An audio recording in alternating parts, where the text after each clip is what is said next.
नमस्कार दोस्तों, आज हम लोग एक एलजी का सेट देखने वाले हैं जिसके अंदर आपको कॉमन फॉल्ट है एलजी का कि पिक्चर को जो है फ्रीज होना। मतलब पहले पिक्चर चलता है फिर रुकता है, चलता है फिर रुकता है, चलता है फिर रुकता है। इस तरह के फॉल्ट को हम क्या बोलते हैं? फ्रीजिंग के फॉल्ट। तो ये आपको एलजी के 24 इंच या फिर बोल सकते हैं 22 इंच के सेट से लेके आपको 55 इंच सेट्स तक आपको ये प्रॉब्लम देखने को मिलेगा। चाहे वो 2K हो चाहे 4K हो, आपको नॉर्मल सभी के अंदर आपको देखने को मिलेगा ये फॉल्ट, फ्रीजिंग के फॉल्ट। इसको बोलते हैं फ्रीज। पिक्चर जो है चल के रुकता है, मतलब जम जाता है, इसके बाद फिर चलना स्टार्ट होता है, तो इसको बोलते हैं फ्रीजिंग का फॉल्ट। ठीक है, तो इस फॉल्ट को हम किस तरह से रिपेयर करेंगे, वो आपका कितना ही बड़ा टीवी होने दो, रिपेयरिंग करने का तरीका एक ही है, फॉल्ट फाइंडिंग का तरीका एक ही है, चेक करने का तरीका एक ही है। ओके, तो उसमें आपको घबराने की कोई ज़रूरत नहीं है। हम लोग देख लेते हैं, पहले फॉल्ट को देख लेते हैं, फॉल्ट किस तरह से आपको आएगा। तो फॉल्ट देखने के लिए मैं आपको एक वीडियो प्ले करके दिखाता हूँ। आप देख सकते हैं वीडियो है। अब यहाँ पर देखो पिक्चर चला, रुक गया। ओके, फिर से आप देखिए पिक्चर चलेगा फिर रुकेगा, फिर से पिक्चर चलेगा और फिर रुकेगा। इसको बोलते हैं फ्रीज का फॉल्ट। ओके, तो इस फॉल्ट को हम लोग किस तरह से रिपेयर करेंगे आज हम लोग वही देखने वाले हैं। ओके, तो उसके लिए सबसे पहले आपको मैं दिखाता हूँ मदरबोर्ड कि मदरबोर्ड इसका किस तरह से है। ये इसका मदरबोर्ड है जिसके अंदर एक छोटा सा आईसी लगी हुई है जिसका नंबर है 6841। 6841 आईसी बहुत ही ज़्यादा ख़राब होने वाली आईसी है और इसका सिम्टम्स एक ही है कि वन टाइम ब्लिंक में जाएगा, सेट ऑन नहीं होगा, स्टैंड बाई नहीं आएगा, ऑडियो नहीं आना, ये सब फॉल्ट जो है सब इसका ही है। तो इसके अंदर आपको एक सिंगल आईसी 6841 वो आईसी ही है आपको मिलेगा और 99% ये आईसी फेलियर है। बाकी इसके अंदर और भी आपको कुछ भी देखने को नहीं मिलेगा। 1% चांस आता है कि इसके पीएफ कभी शॉर्ट होते रहते हैं। ठीक है, तो ये इसका स्केलर पीसीबी है जो कि आपको नीचे देखने को मिलेगा। ये इसका स्केलर पीसीबी है जिसके अंदर हमको काम करना होता है। ओके, जिसके अंदर हमको काम करना होता है।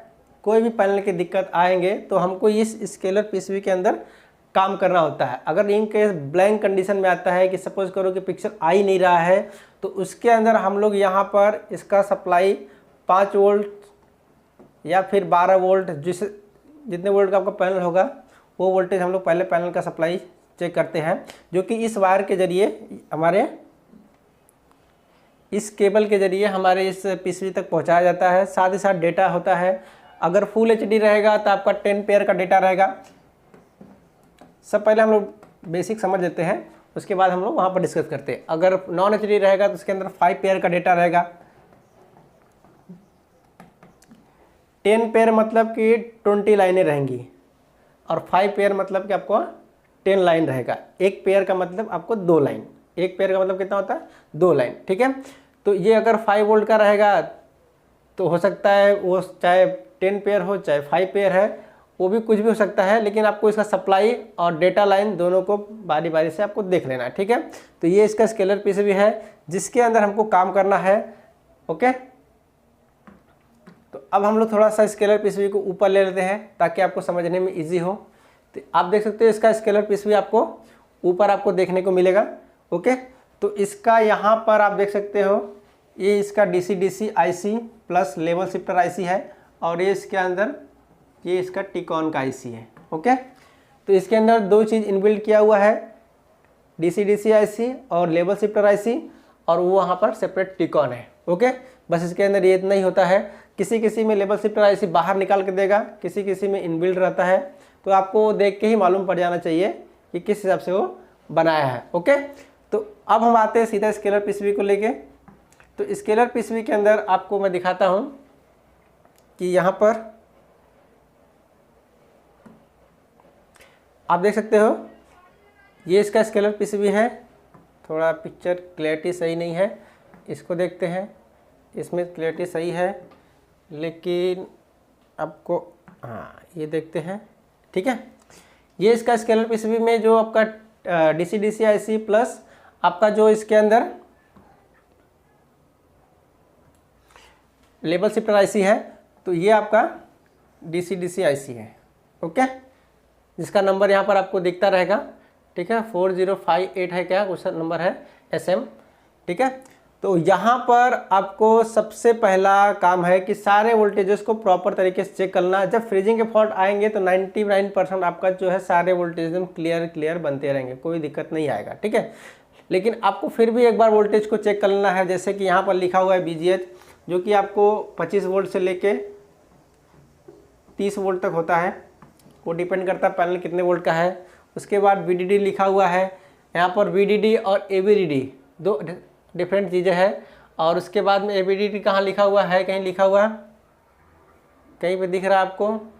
किसी में AVDD का VDD ही लिखा रहता है, उस हिसाब से आपको चेक करना है। देखिए अब यहाँ पर VDD लिखा है ना, तो VDD लिखा हुआ है और यहाँ पर एक मॉसफेट भी लगाया हुआ है। तो हो सकता है यहाँ पर आपका सप्लाई जो है 12 वोल्ट से लेके जो है 16 वोल्ट तक बने, डिपेंड करता है पैनल के वोल्टेज के ऊपर।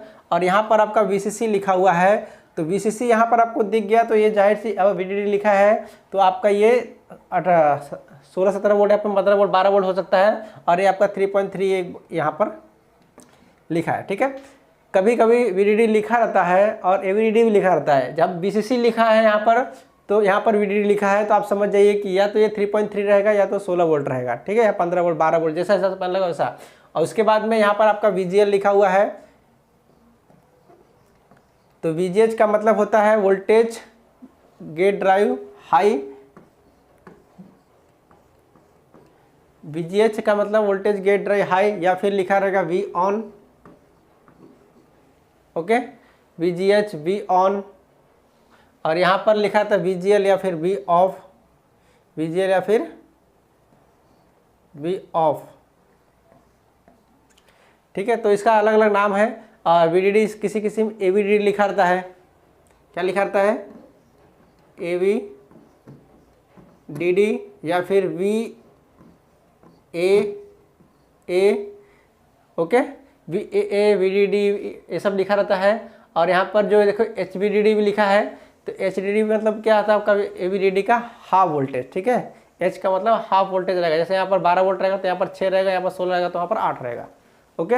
वैसे ही VCOM होता है, VCOM भी AVDD का हाफ होता है, ओके। तो यहाँ पर जब आपको इस साइड इस टाइप का कोई फॉल्ट देखने को मिलेगा, जब पिक्चर फ्रीज के साथ चलता है, रुक रुक के चलता है, तो वैसे कंडीशन में आपको करना क्या है, सबसे पहले आपको यहाँ पर इस IC को पकड़ना है। इस IC को पकड़ने के बाद में ऐसे डॉट्स बनाए रहेंगे, ठीक है, ऐसे ऐसे आपको डॉट्स बनाए रहेंगे। तो उस डॉट्स से चेक करना है जहाँ से वोल्टेज जो है वेरी होता है। जैसे आपका एट अ टाइम पे एक आपका कभी VGH होगा और कभी VGL होगा, ठीक है, उस सेम लाइन पे। कभी 26 वोल्ट होगा, कभी -4 वोल्ट होगा,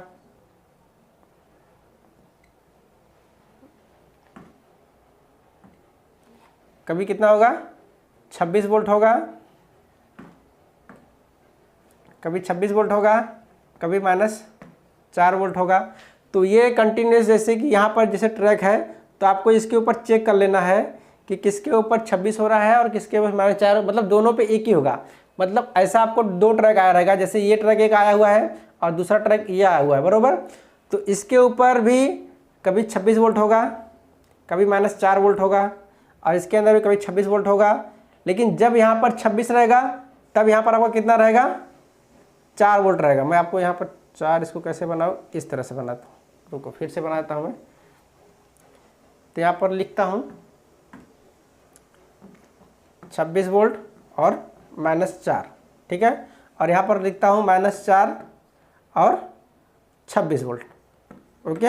ये दोनों ट्रैक को मैं आपको दिखाता हूँ, समझ में आया।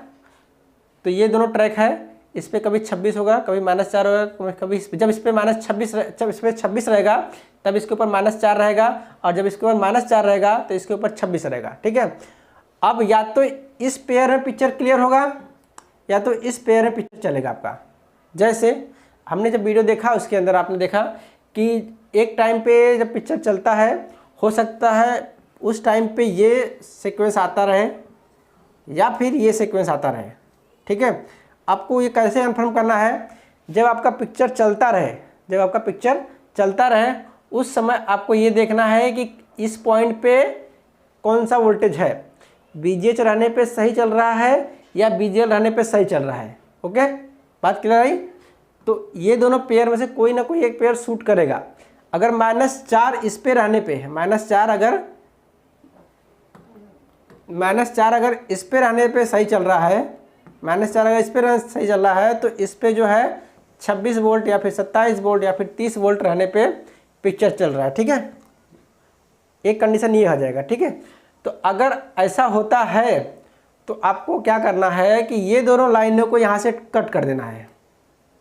क्या करना है, वहाँ से आपको कट कर देना है। ठीक है, और ये दोनों लाइन, यही दोनों लाइन है जो आपको लाइन बता रहा हूँ, वही दोनों लाइन है। किसी ने आपको देखो यहाँ पर कट करके ट्राई किया है, क्योंकि एक IC इसी के अंदर 24 इंच का है, शायद कि 24 इंच का मॉडल है या फिर 26 इंच का मॉडल है। उसके अंदर जो IC लगी रहती है उसका जो ऑड इवन है यहाँ से देता है। तो किसी ने अंदाज़ा ठोका है कि यहीं से निकलता रहेगा, तो और वो उसने यहाँ पर लाइन कट कर दिया, लेकिन वो लाइन इस IC में यहाँ ना होके यहाँ पर है। ठीक है, तो इसीलिए उससे हो नहीं पाया है। तो मेरे पास सेट आया था, तो मैंने इस तरह से आपको इसीलिए पहले बता रहा हूँ कि कंफर्म क्या करना है। अब उस बंदे ने कंफर्म नहीं कर पाया, इसीलिए किसी को भी कट कर दिया। तो आपको सबसे पहले उसको कंफर्म करना है कि वो कहाँ से हो रहा है। या तो यहाँ जो पॉइंट आपको चेक करना है, जैसे कि इसमें इस IC के अंदर यहाँ से होता है। ठीक है, तो इस IC का दोनों ऊपर से 2 लेग छोड़ने के बाद 2 लेग कट कर लेना है आपको, ताकि जब आप सप्लाई दोगे तो रिटर्न IC की तरफ ना जाए। ठीक है, अब यहाँ से होता क्या है कि जैसे यहाँ पर आपने देख लिया, -4 यहाँ पर रहने पे और 26 वोल्ट यहाँ पर रहने पे आपको पिक्चर क्लियर मिल रहा है।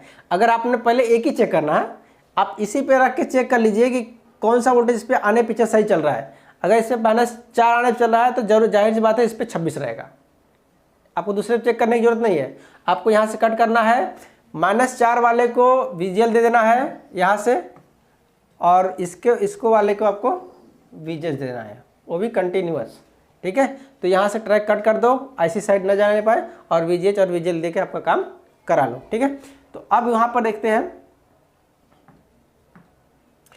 अब जब हम ऐसा करते हैं तो होता क्या, अब देखिए जैसे ये आपका स्केलर था, तो IC से जब वो निकलता है, IC से जब निकलता है तो दोनों कॉपों पे जाता है। ठीक है, ये चीज़ें दोनों कॉप पे जाता है, यहाँ पर भी जाएगा इस कॉप पे भी, और ये कॉप पे भी आपको आएगा, दोनों कॉप पे आएगा IC से जस्ट निकलने के बाद। समझ में आया? तो आपको उस पॉइंट को ढूंढना है जहाँ से दोनों को वोल्टेज मिल जाए, जहाँ से दोनों को वोल्टेज मिल जाए। ये बात ध्यान रखिए, ऐसा नहीं कि आप क्या करो यहाँ से कट करके दे दोगे, हो सकता है यहाँ मिले यहाँ ना मिले। समझ में आ रहा है? और हो सकता है जब यहाँ पर आप दोगे तो इसी कॉप पे जा रहा है, इधर का नहीं जा रहा, तो पिक्चर में हो सकता है आपको डिस्टर्बेंस आए या फिर आपका प्रॉब्लम सॉल्व ना हो। तो इसीलिए आपको वैसे पॉइंट को ढूंढना है जहाँ से दोनों जगह मिल जाए। तो वो पॉइंट हमको कहाँ मिलेगा, वो पॉइंट हमको कहाँ मिलेगा, वो पॉइंट हमको IC के ठीक बाजू में ही मिलेगा, जहाँ से वो इसका ओरिजिन है, जहाँ से वो स्टार्ट हो रहा है। तो जैसे यहाँ से स्टार्ट हो रहा है तो यहाँ पर बीच में ऐसे होल आपको नहीं देखने को मिलेंगे। देखो जैसे यहाँ से स्टार्ट हो रहा है तो बीच में से आपको होल देखने को नहीं मिलेंगे। ठीक है, अगर यहाँ पर होल है मतलब ये पॉइंट यहाँ से नीचे जा रहा है, PCB के नीचे जाके दूसरे साइड से निकलेगा, और दूसरे साइड से जब निकलेगा तो इधर भी जाएगा इधर भी जाएगा। तो आपको यहाँ पर कोई होल नहीं दिख रहा है। अगर आप पीछे बाजू कट करोगे, हो सकता है आप उस जगह कट कर दो जहाँ पर से एक साइड न जाता हो एक साइड जाता हो। तो वैसे ही जहाँ स्टार्टिंग हो रहा है ना, वहीं आपको कट कर देना है। समझ में आ रहा है? तो आप यहाँ पर कट कर दीजिए, देखिए यहाँ पर कट किया हुआ है। कट करने के बाद देखिए एक को हमने क्या दिया है, VGH दिया है, और दूसरे को हमने क्या कर दिया है, VGL दे दिया है। 99% आपको करना क्या वो मैं बताता हूँ। 99% आपको हमेशा आपको इस पॉइंट पे आपको -4 वोल्ट देना है, और इस पॉइंट पे आपको 26 वोल्ट देना है, आँख मूंद के। ठीक है, आँख मूंद के। आँख मूंद का मतलब कि आपको चेक नहीं करना, ऐसा नहीं आँख मूंद के आप कहीं भी दे रहे हो, ऐसा नहीं है। आँख मूंद, आँख खोलो और यहाँ पर डायरेक्ट ही दो। समझ में आया? आपका वो प्रॉब्लम सॉल्व हो जाएगा। और जब सॉल्व हो जाएगा तो आपको पिक्चर कुछ इस तरह से दिखेगा। पिक्चर भी आपको दिखाता हूँ, लगे हाथ। ये देखिए, ये इसका फॉल्ट का सोच, देखिए अभी चल रहा है पिक्चर बराबर से, अब कभी भी ये रुकेगा नहीं, अब चलता रहेगा। लेकिन इसके अंदर आपको एक बताता हूँ फॉल्ट क्या आएगा, आपको वो दिखाता हूँ आपको। आप जब ये फॉल्ट करोगे, देखो नीचे आपको एक लाइन दिखती रहेगी। देखिए नीचे आपको, देखिए ये नीचे आपको देखो एक लाइन दिख रही है। ये देखिए नीचे आपको ये एकदम कहीं यहाँ पर कहीं पे नीचे दिखेगा, किसी किसी में सब टॉप पे दिखेगा, कुछ ना कुछ दिखेगा, और किसी किसी में क्लियर भी रहेगा, कोई दिक्कत नहीं आएगा। ठीक है, तो आप ये मत सोचना कि ये भी निकाल दूँ, समझ में आया? ये ग्लास के अंदर कहीं ना कहीं शॉर्टनिंग है जिसकी वजह से वो हो रहा था। जब आप कर देते हो वो, तो वो जो पर्टिकुलर फॉल्ट है वो कंटिन्यूस आने लगता है और आपका पिक्चर, बाकी का जो पिक्चर वो सही तरीके से चलने लगता है। तो यहाँ पर आप फोकस ना कीजिएगा, मेन पूरे स्क्रीन में फोकस कीजिए। ठीक है, जैसे आधा ग्लास भरा है कि आधा खाली है, तो लोग आधा खाली वाले देखते हैं, भरे वाले नहीं देखते हैं। तो वैसे ही यहाँ पर आपको जितने जो पिक्चर आ रहा है उसको देखिए, ये छोड़ दीजिए। ठीक है, और कस्टमर को अपने हिसाब से आप समझा दीजिएगा, क्योंकि आपका उनका पैनल तो खराब ही था, आपने मॉडिफिकेशन करके बनाया है, तो अब जितना दिन चलेगा राम भरोसे। लेकिन ऐसा नहीं 2 दिन में ख़राब होता है, कम से कम 6-7 महीना, 8 महीना, 1 साल तक चल जाता है, कोई दिक्कत आता नहीं है। ओके, तो अब हम आपको वीडियो को प्ले करके दिखाते हैं। अब देखिए कंटिन्यूस चल रहा है, ये कोई दिक्कत इसमें है नहीं। ओके, और अब मैं इसको टीवी को देखो नीचे रखता हूँ और यहाँ पर जो मॉडिफिकेशन किया हुआ है वो आपको फोटो में क्लियर करके दिखाता हूँ। देखिए, ऐसा नहीं कि मैं आपको दिखा रहा हूँ दूसरा टीवी का वीडियो प्ले करके। देखिए यहाँ पर आपको मॉडिफिकेशन किया हुआ है और यहाँ पर इस तरह से जंपर मारा हुआ है, पिक्चर जो है एकदम क्लियर चल रहा है, कोई भी दिक्कत नहीं आए। समझ में आया? तो आपका चाहे कितनी भी साइज होने दो, कितना भी साइज होने दो, उससे आपको कोई दिक्कत होने वाला नहीं है।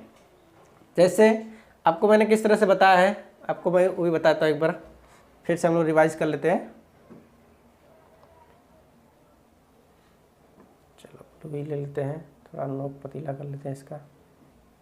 जैसे कि आप देख सकते हो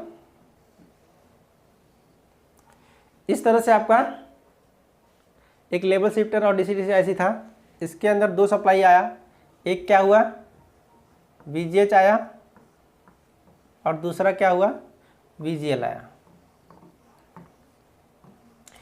VGH और VGL 2 सप्लाई आया। VGH कितना था 25 वोल्ट से लेके 30 वोल्ट तक था, और जो VGL आपका था वो कितना था -4 से लेके -8 वोल्ट तक। ओके, अब इसको ऐसा करता हूँ ताकि आपको समझने में ईजी हो। वोल्ट भी लिख देता हूँ, नहीं तो आप बोलोगे सर क्या लिखे हो। ओके, इस तरह से रहेगा, और ये माइनस नहीं है, ये थोड़ा सा मैं मिटा देता हूँ ना इसको, नहीं तो आप लोग वो भी समझोगे कि पॉइंट। ठीक है,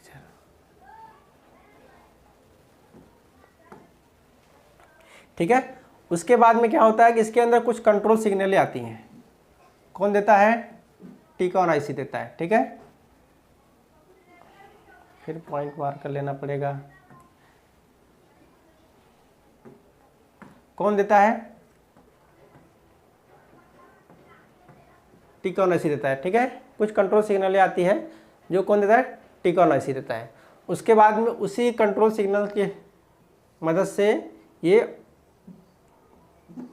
ऑड और इवन की लाइन आपको निकलती है। ठीक है, ऑड इवन की लाइन आपका निकलता है। ठीक है, तो पहले VGH और VGL आएगा, उसके बाद कुछ कंट्रोल सिग्नलें आएंगी, उसके बाद आपको कैसे चेक करना है किस पे VGL किस पे VGH है।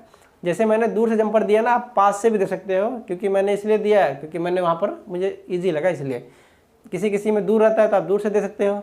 अब यहाँ पर कैपेसिटर लगा रहता है। ठीक है, यहाँ पर कैपेसिटर लगा रहेगा, जहाँ कैपेसिटर बड़ा लगा रहेगा वो तुम्हारा होगा बिग कैपेसिटर, वो तुम्हारा VGL का लाइन होगा। जहाँ कैपेसिटर छोटा लगा रहेगा वो आपका होगा VGH का लाइन। ये बात ध्यान रखिए, उल्टा होता है। तो ये बात आप समझ जाइए कि अगर उसके अंदर DC-DC ना सिर्फ लेवल शिफ्टर दिया है तो उसके अंदर ये फंडा है, बराबर। अलग अलग कंपनियां अलग अलग तरीके से निकलती है। जैसे EU का पैनल रहेगा तो LC1 LC2 इस तरह से निकालती है, SC1 इस तरह से निकालता है, और अगर अब सैमसंग का रहेगा तो CKB1 CKB2 CKB1 CKB2 इस तरह से निकालता है। तो ये किसके लिए था? LG के लिए। LG हमेशा ऑड इवन करके निकालते हैं, चाहे वो कितने भी इंच का पैनल होने दो। समझ में आया? तो ये रहा आज का वीडियो आपके लिए, जिसके अंदर हमने फ्रीजिंग का फॉल्ट देखा। Okay, thanks for watching my video.